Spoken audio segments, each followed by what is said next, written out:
Кто такой герой? Как называется высшая награда в России? Как звали величайших полководцев в истории нашей страны?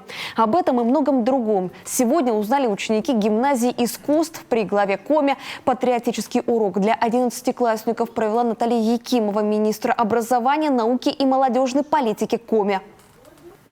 Среди нас много героев, и среди детей, и среди взрослых.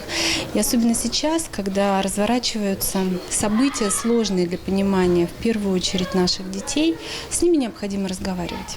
А как разговаривать уже со старшеклассниками, уже почти со сформировавшимися личностями?